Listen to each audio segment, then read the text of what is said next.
Hemos leído en la lectura bíblica un pasaje que se ha repetido cuando Pablo escribe a los tesalonicenses sobre el trabajo, la extensión de la obra, y el primer capítulo cuando Pablo recalca mucho diciendo: y vosotros fuisteis hechos imitadores de nosotros y del Señor, recibiendo la palabra con mucha tribulación, con gozo del Espíritu Santo, en tal manera que habéis sido ejemplo a todos los que han creído en Macedonia y en Acaya.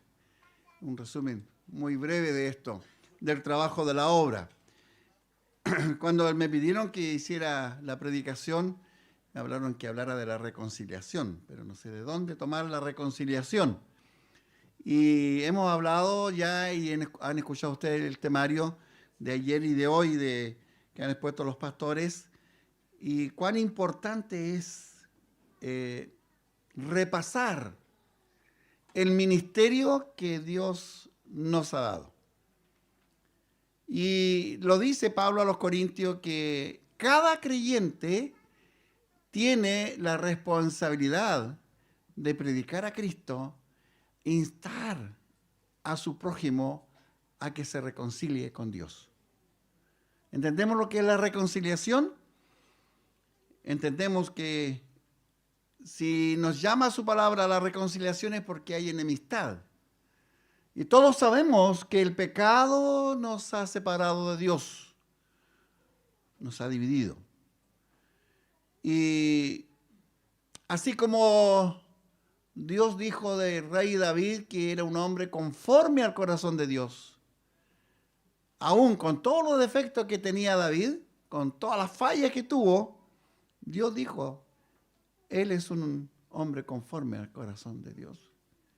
Dios quiere también que su iglesia sea una iglesia conforme al corazón de Dios. Y vamos a ser conforme al corazón de Dios cuando obedezcamos a la palabra de Dios. Simplemente eso. La Biblia sabemos que es inerrante, es la inerrante palabra de Dios. Revela la verdad de Dios. ¿Usted lo cree? Juan, escribiendo en la vida de Cristo, dice: y conoceréis la verdad, y la verdad os libertará. ¿Y quién es la verdad? Jesucristo. El Señor dijo: yo soy el camino, la verdad y la vida. ¿Quiere conocer la verdad? Es solo Cristo. Lo que Dios nos reveló en su palabra, podríamos decir, es el patrón que cada iglesia debe perseguir. Dios quiere guiarnos con una visión amplia y una misión para llevarnos a todos los rincones del mundo con su palabra. Cuando hablamos de visión, estamos hablando de perseguir, llegar a esa meta que no hemos alcanzado, porque si ya lo hubiéramos alcanzado, Cristo ya habría venido por su iglesia y estaríamos con Él y no estaríamos predicando su palabra. La iglesia en Tesalónica, Pablo la destaca porque llegó allí la predicación de la palabra con mucha tribulación.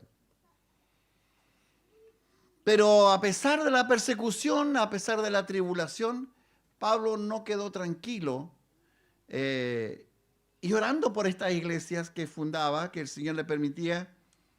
Él viene sabiendo que estas iglesias no se quedaron quietas, sino que procuraron llevar el mensaje de salvación a las ciudades vecinas, a las aldeas vecinas. Y menciona aquí todo el sector de Macedonia y Acaya, esas provincias que habían escuchado la palabra, que ya no tenemos necesidad, porque ya se sabe, ya están predicando. Aún los hermanos de Berea, cuando reciben el mensaje, ellos se sentaron a escudriñar si era verdad todo esto. Cuán importante es escudriñar lo que se nos enseña. La palabra de Dios, la Escritura, es el ancla que mantiene a la iglesia estable y segura.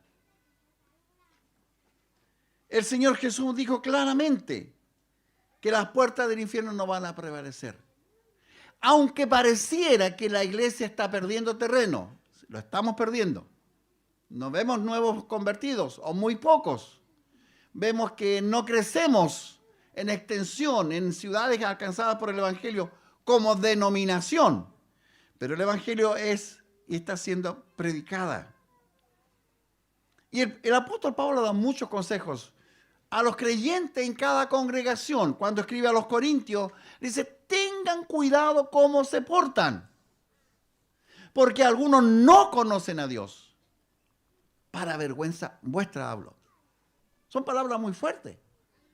Cuidado único de que si decimos que seguimos a Cristo, comportémonos como seguidores de Cristo. Como seguidores de Cristo. Tenemos que evitar en convertirnos solamente oidores. Santiago escribe, cuando escribe sus recomendaciones, sus consejos a los creyentes, le dice que debemos evitar eso. No nos conformemos a ser solamente oidores, sino hacedores de la palabra. Hoy la iglesia, para cumplir su misión, necesita creyentes, jóvenes de toda edad, que seamos hacedores de lo que decimos creer. El Señor nos manda que debemos transmitir su palabra. ¿Cómo llegó a nosotros el Evangelio? Con la humildad que nos predicaron. Debemos también llevar el mensaje con toda humildad. Transmitirla a aquellos que han de creer, que el Señor sabe. Y usted debe orar. Señor, pon delante de mí los que han de creer tu palabra. A tu palabra. Por eso ayer se hablaba de ese pasaje muy conocido, lo sabemos, creo, siempre de memoria, de Pedro, cuando dice, vosotros sois. ¿Qué soy? Linaje escogido. Somos reales sacerdotes. Pueblo adquirido, pueblo comprado, con una misión. ¿Y cuál es la misión? Llevar el mensaje de salvación a aquellos que todavía no lo reciben. Algunos a lo mejor han escuchado rumores, pero no lo han entendido. Cuidado con conformarnos como estamos, con el conformismo. Escuché de algunos que decían días atrás que estos que se fueron, bueno, estaban con nosotros, pero no eran de nosotros, así que se fueron, que se vayan. Este no estaba predestinado, así que se va a la condenación nomás, que arda en el infierno. ¿Usted lo sabe cuáles están predestinados? ¿Están marcados? Tenemos que predicar, hay una orden de predicar. Cuando Marcos empieza a escribir la biografía de Cristo, él hace el primer relato, está hablando del evangelio de Jesucristo, Hijo de Dios. Y esa palabra evangelio sabemos muy bien que son buenas nuevas, buenas noticias. Y siempre van a ser nuevas para los que no la han entendido, no lo han escuchado. Y tenemos que proclamarlas, llevarlas. Por eso Pablo, escribiendo a los Corintios, le dice, el Señor, Dios nos ha dado el ministerio de la reconciliación. Si usted fue reconciliado con Dios, Dios usó a muchas personas a lo mejor, en algunos casos. A lo mejor en algunos, a ninguno directamente, pero sí usó su palabra. Cumplamos con este ministerio. El mundo necesita ser reconciliados con Dios. El Señor nos llama a pregonar su palabra. Porque el mismo apóstol Pedro, cuando empezó a predicar, dijo, porque no hay. ¿Qué no hay? No hay ningún otro nombre dado a los hombres, ¿en quién podamos ser salvos? Hay un solo nombre debajo del cielo o debajo de la tierra, aquí en la tierra. Ese es Jesucristo. Estamos en esta semana tan especial de recordar lo que Cristo hizo allí en el Calvario. ¿Cómo sufrió? Algunos ven las películas y lloran hasta el lunes. Y de aquí no lloran hasta la próxima Semana Santa. Pero se le olvida. Cada creyente, si tiene conciencia clara que fue rescatado de las garras del infierno, de la condenación eterna, debe sentir pasión por los perdidos. Porque aquel que le predicó a usted sintió pasión por usted y no cesó de enseñarle y predicarle el evangelio de Jesucristo. Las buenas nuevas de salvación. Leí y admiro mucho a un pastor que ya está con el Señor, no nuestro, Oswald Smith, creo que se pronuncia. Fue un pastor en Canadá. Escribió varios libros que los pueden buscar, como Pasión por las Almas, por ejemplo. El hombre a quien Dios utiliza son algunos de los libros que podemos encontrar de él. Y este hombre sentía tanta pasión por los perdidos que siempre quiso ser misionero. Y aunque la iglesia le decía que no, pero fue, porfiado. Y de cada país donde logró ir, no aguantaba el año porque lo traían casi muerto de regreso a su país. Y lloraba y sufría.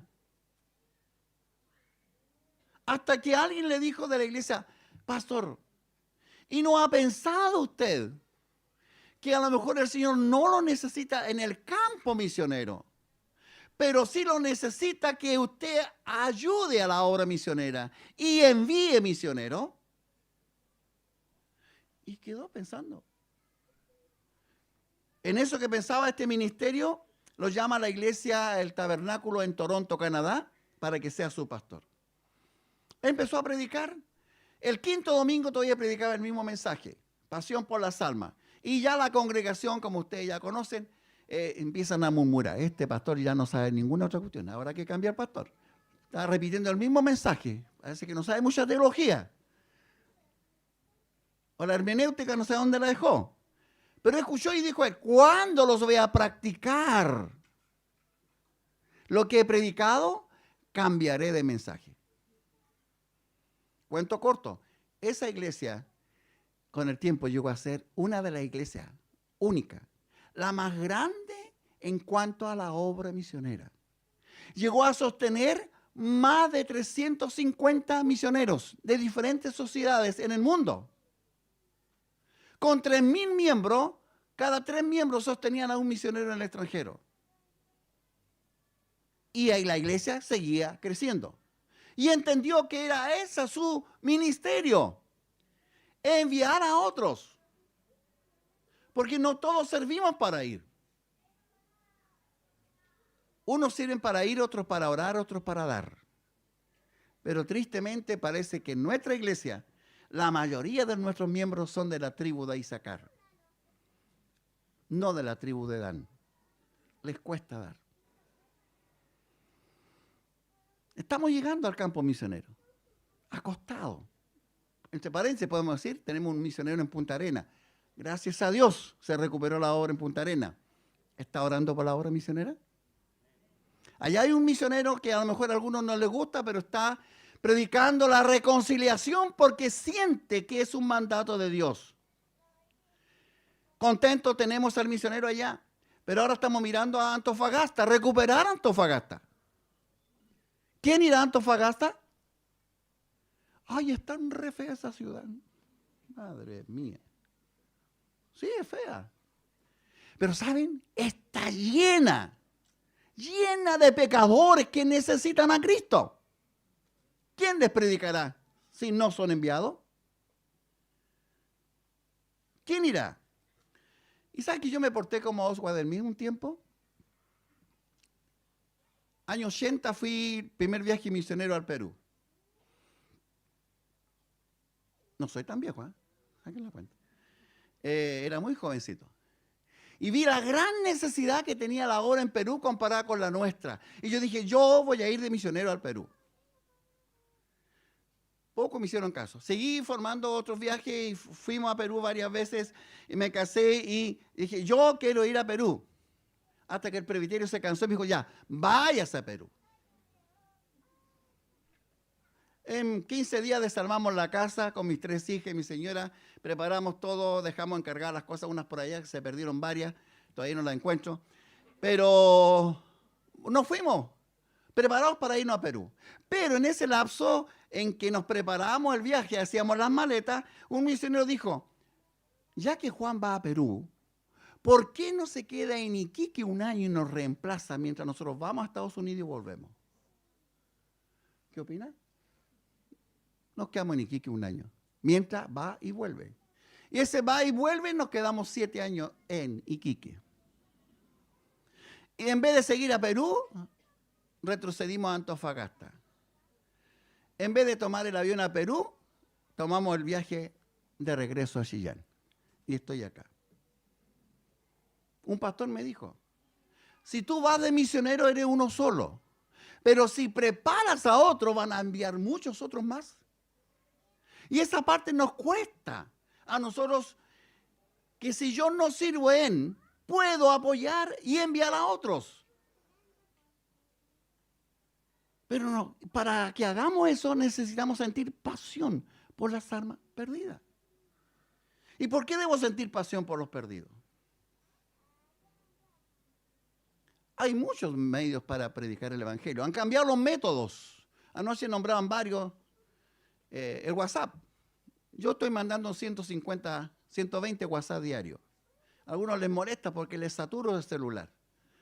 Algunos los leen, otros ya se los lee sobre ahí. Pero tengo el gozo de que varios están enviándolo a otros. Yo mando 120, otros mandan a 15, a 20, a 50, en diferentes lugares me escriben y al final estamos llegando a 500 personas. Por medio del WhatsApp, es mejor eso que mandar otra cosa rara. Podemos utilizar. Las campañas evangelísticas que antiguamente hacíamos, hoy no sirven, nos dan resultados. Organice una campaña como hacíamos antes, repartamos tratados, oración, campaña, etcétera, y va a ver que no llegan ni los mismos hermanos de la iglesia. Porque me ha pasado. Es que estaba ocupado, pastor, tenía tanto que hacer que no pude ir. Sí, me acordé. Sí, había campaña. Pero ¿saben? Para mí, las mejores campañas que he tenido, porque yo tengo una especialidad. Los pastores también tenemos especialidades. Mi especialidad es despachar hermano al cielo. Donde voy, se le ocurre morirse a los hermanos en patota algunos. Y vamos sepultando, hermano, vamos sepultando. Un hermano una vez dijo, no se le ocurre invitar al pastor Faría que vaya a orar por usted a los enfermos, porque al otro día mueren. Porque pasó 2 veces. Me invitaron a orar y el hermano partió a la eternidad. Y qué bueno, porque la eternidad está seguro, ¿o no? Está seguro en Cristo. Pero hermanos, les quiero decir que las mejores campañas evangelísticas que hemos tenido en Concepción, en San Carlos y en cualquier parte donde me ha tocado estar de pastor, han sido los funerales. ¿Por qué? Porque en el funeral llega gente, familiares, que no quieren nada con el Evangelio. Están obligados a escuchar. Llegan visitas que por el lazo de trabajo familiar a lo mejor, o compromisos de que el vecino, la vecina, etcétera, llegan. Y algunos, que murmuran cuando le estamos dando ahí el mensaje de reconciliación. Hace poco, a principios de marzo, creo, falleció una hermana en San Carlos. Y mientras estaba predicando, todo en silencio, y de repente aparece uno por ahí, sale vociferando, no sé qué más dijo, pero no le puse atención, en contra de lo que se predicaba. Porque es así. A algunos no les va a gustar la verdad de Dios. La verdad de Dios molesta, redarguye, corrige. Recién teníamos esta semana funeral en Concepción. Y ¿saben que una señorita de 24 años murió? ¿Se mueren los de 24? ¿O no se pueden morir? Tenía 24 años y se murió. Me ha tocado sepultar niños de 1 año y medio, de 40. En septiembre pasado sepulté una hermana de 101, porque todos se mueren.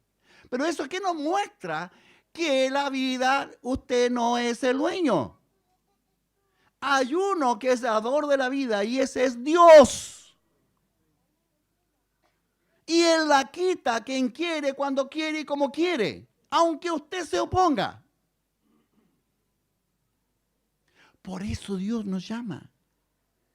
Hermano, piensa en el ministerio que Dios te entregó. En la reconciliación es traer un alma a Cristo. ¿No es gozo más grande? ¿Qué dijo Jesús cuando un pecador se arrepiente? ¿Qué pasa en el cielo? ¿Están enojados los ángeles? ¿Otro más va a llegar? No. Los ángeles cantan gloria, alaban a Dios, se gozan porque un pecador pasó de muerte a vida. Uno más arrebatado de las llamas del infierno, de las garras de Satanás, pasó de muerte a vida. Si los ángeles cantan gloria, glorifican a Dios por un pecador arrepentido, ¿cuál es su sentir cuando alguien se arrepiente? O ya no es novedad eso en la iglesia, o ya no sucede, eso es del pasado. Pero debemos trabajar, hermanos, debemos seguir trabajando. Hemos tenido preguntas estos días. ¿Cuál es el problema? A ver, los que están durmiendo arriba, les voy a preguntar. Es que con tanta luz no veo mucho allá. Pero quiero decirles, ¿por qué la iglesia, hablando en general, no estoy hablando solamente de nosotros, en general, tengo muchos amigos pastores en diferentes denominaciones, y es el mismo problema, de crecimiento, de crecimiento. ¿Por qué? ¿Dónde está el pero? Yo creo que si cambiamos pastor se va a arreglar la cosa. Cambien pastor este año y van a ver cómo se van a arreglar. No se va a arreglar nada. Porque el sentir es de cada uno. ¿Y saben dónde está el problema, he visto, hermanos? En mi opinión, que nosotros, hermanos, no creemos en el infierno. ¿Usted cree en el infierno? Mire, pues los amenes. ¿De cuánto? De 403 o 5 amén. ¿Usted no cree en el infierno? ¿Es real el infierno? No, dijo un pastor, me dijo, no, eso es simbólico. No, esa parte de Apocalipsis es todo espiritual. No es espiritual, es literal. Dios dice que hay un lago de fuego ardiendo donde estará Satanás y los demonios y todos los que rechacen a Cristo como su Salvador. Irán al tormento eterno. Dios no quiere que sus criaturas, creadas a la imagen del Dios omnipotente, terminen en el tormento eterno. Pensemos, el infierno es real. ¿Usted cree que hay un cielo? Mire los amenes. ¿Cambiaron o no? Es lo mismo que cuando nos gustan las promesas y las marcamos. Pero cuando hablamos de los mandamientos, cito. Cambiamos Biblia. Buscamos otra versión. Pero hermanos, así como el cielo donde mora Dios, donde están los ángeles, le cantan gloria, donde está Cristo hoy preparando morada para nosotros, donde ahí está Él esperando la orden del Padre para venir a buscar su iglesia, hay una mansión gloriosa que nos espera. Y Jesús mismo dijo, acuérdense que Él dijo, yo mismo vendré a buscarlo. Y así como eso es tan real, yo lo creo, lo dice la Biblia, lo dijo Jesús, etc. Lo hay. Así como el cielo, el hogar de Dios, es tan real, hay un lago de fuego ardiendo. Y el que no cree va a ir a ese lugar. Jesús, escribiendo en Marcos, o Marcos escribiendo la vida de Cristo, mejor dicho, habla de aquel que va a ir al infierno. Repite 3 veces, donde el gusano no muere. O sea, va a estar consciente, así como el que va al cielo estará consciente del gozo eterno de estar alabando a Dios. Siempre el que va al infierno, el tormento eterno lo va a sentir. Donde el gusano no muere, una forma de decir, no va a ser aniquilado. No hay aniquilación. Lugar de tormento eterno. Hermano, nuestro crecimiento como iglesia ahora tenemos el problema, como vuelvo a repetir, está simplemente en que no creemos que el infierno es real. Es cosa que usted mismo piense en este momento. ¿Cuántos familiares tiene a su alrededor que no son creyentes? No me lo diga a mí. ¿Cuántos tiene? Sin Cristo y mueren, ¿dónde van? Al purgatorio. Al limbo porque no fue bautizado. ¿Dónde está? ¿Qué dice Dios? ¿Qué dijo Jesús? Simplemente Jesús cuando le habla a Nicodemo sobre, mira tú, un maestro de Israel y no sabes esto. No sabía ni cómo ir al cielo, él estaba enseñando a los demás. Jesús le dice simplemente, el que en él cree no es condenado. Versículo 18 de Juan 3. Mas el que no cree ya es condenado porque no creyó en el nombre del unigénito Hijo de Dios. Porque no hay otro nombre debajo del cielo dado a los hombres en quien podamos ser salvos. Solo Jesucristo. ¿Lo cree? ¿Es solo Cristo el camino para usted? Pregonemos el evangelio. Fíjense que el que no cree está condenado. ¿Cuántos amigos le rodean a usted? ¿Cuántos compañeros de trabajo que no son creyentes, no siguen a Cristo? Usted lo sabe. Mueren, van a ir al infierno. ¿Usted quiere que ellos vayan al infierno? Analícelo. Juan termina diciendo en el mismo capítulo, palabra de Jesús, el que cree en el Hijo tiene vida eterna. Mas el que es incrédulo al Hijo no verá la vida, sino que la ira de Dios está sobre él. O sea, la ira, la condenación está porque no cree, porque se rehúsa a creer. ¿Usted es un creyente? Dios le ha dado el ministerio de la reconciliación. Predique, hable. Use el WhatsApp si los familiares no le quieren escuchar. Mándele saludo con un mensaje, con un versículo. No olvide que Dios dice que su palabra no volverá a él vacía. Hermanos, es claro lo que Jesús dijo. Piensa en sus amigos familiares que tenemos. Yo también tengo. No quieren creer. ¿Y qué hay sobre ello? ¿Qué está sobre ello? La ira de Dios. De Dios omnipotente. Ah, no, porque Dios es amor. Dios es amor. No hay un perdonazo final. Es amor y Dios lo demostró en Cristo.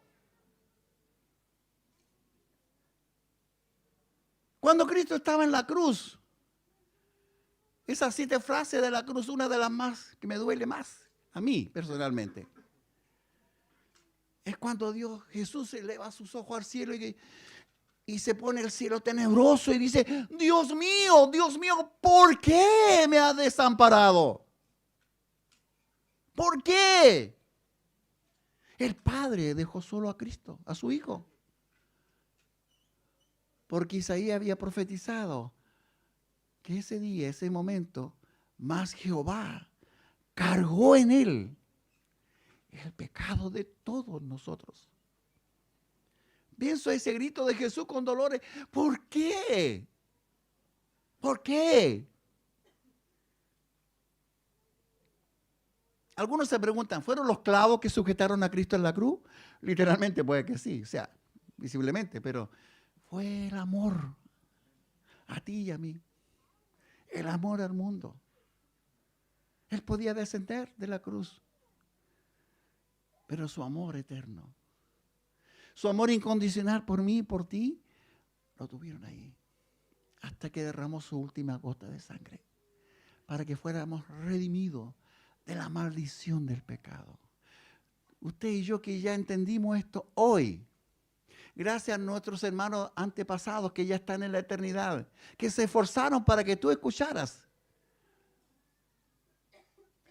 Nosotros tenemos el ministerio. Ahora nos corresponde a nosotros predicar la reconciliación. ¡Ay! Cuando Pablo escribe a Timoteo dice, porque Dios no quiere que ninguno se pierda. ¿Cómo entiende usted ese versículo? Porque hay un solo Dios y un solo mediador entre Dios y los hombres, y ese se llama Jesucristo. Jesucristo. Por lo tanto, ¿quieres tener pasión por los perdidos? Piensa en el infierno.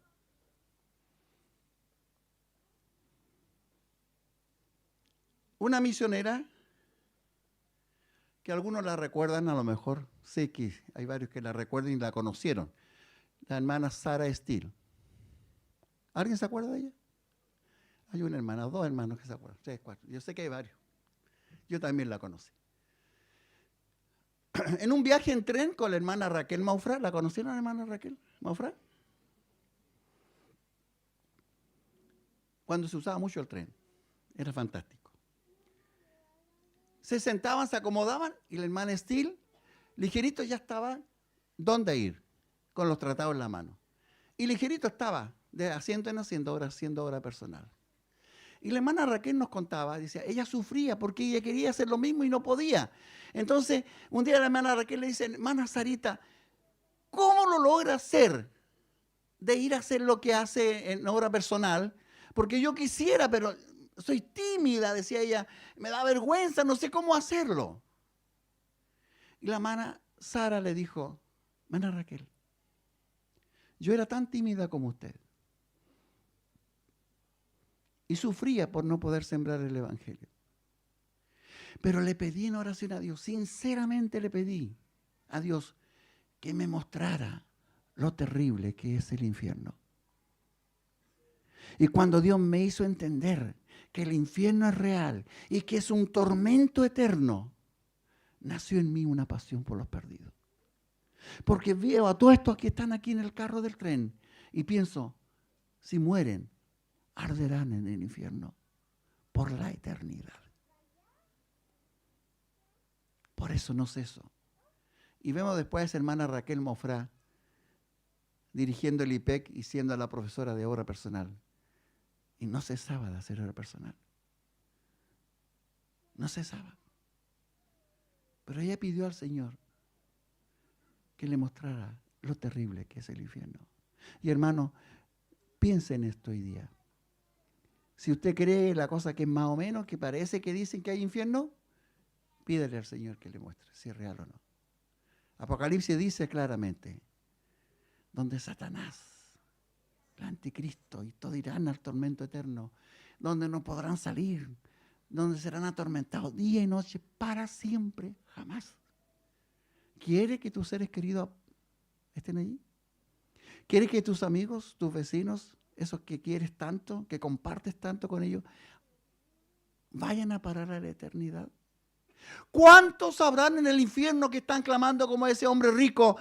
Manda, Moisés, manda a aquel, manda a Lázaro, que alguien de los muertos vaya y le anuncie a aquellos mis hermanos que están, que vayan.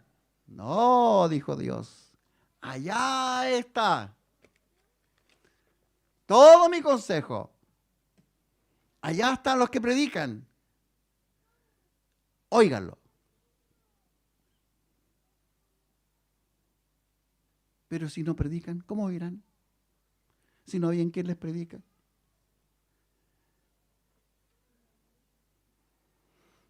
Tú y yo tenemos el ministerio de la reconciliación. Un día el Señor nos va a pedir cuenta. ¿Qué necesitas tú para predicar? Haberte convertido. No sé si, ¿cuántos convertidos hay aquí hoy día? ¿Sí? Muy poquito, pero hay. Allá hay dos hermanos que le han dado la mano. Gracias, hermano. Usted ya es salvo, levantó la mano. ¿Cuántos hay? No podemos callar de servir al Señor. No podemos. Tenemos que seguir pregonando el Evangelio. Piense en los que nos rodean. Ore por ellos, con nombre. Si le cuesta, ore, clame por ellos. que el Señor le dé la oportunidad de hablarle. Si ellos rechazan es su problema, pero usted, su misión es hablar de Cristo. Hablarle. Si el ejemplo de la Biblia tenemos, algunos no sabían nada. Y cuando Andrés le dice a Pedro, oye, hemos encontrado al Mesías, a Cristo, ¿de quién escribió la Biblia? Ven y ve. No sabía nada más, ven y ve. Pero tiene que haber disposición. Y esa disposición de servir al Señor, ¿sabe lo que lo mueve? La gratitud a Dios. Si no hay gratitud de usted por la salvación que Dios le ha dado y todo lo que tiene, su corazón no va a ser conmovido para hablar de Cristo. La gratitud lo va a mover a predicar de Cristo. Y si usted está dispuesto el Señor lo va a sacar de diferentes lugares a predicar a otras partes.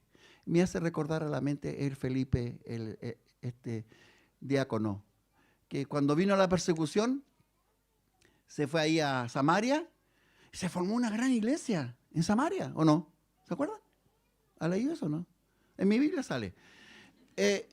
Y creció una iglesia y llega la noticia a Jerusalén, los samaritanos también. Y parte Juan y Pedro allá a ver qué sucede. Y había una gran iglesia formada. También los samaritanos. O sea, la salvación también es para ellos.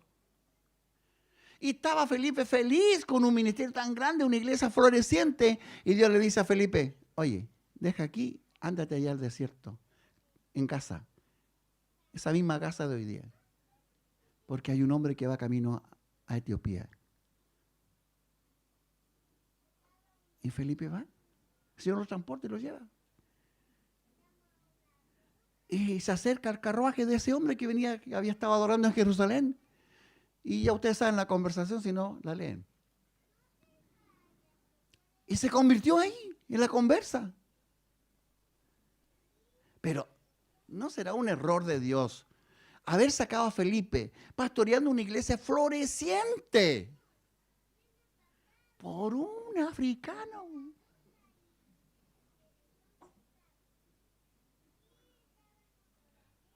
Pero ese etíope se convierte y lleva el mensaje al continente africano. ¿Y eso qué te muestra?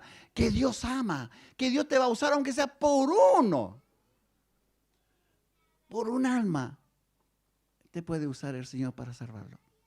Dios quiere que tú seas el medio de bendición al que te rodea. Y usted que ha sido llamado al ministerio, más que ministerio de reconciliación, piensen cómo está, disponible a irse allá, aunque sea por uno, irse a Antofagasta, aunque sea por uno. Hay una hermana en Antofagasta esperando que lleguen de nuevo los presbiterianos a formar. Cuando lleguen, asistiré, dijo.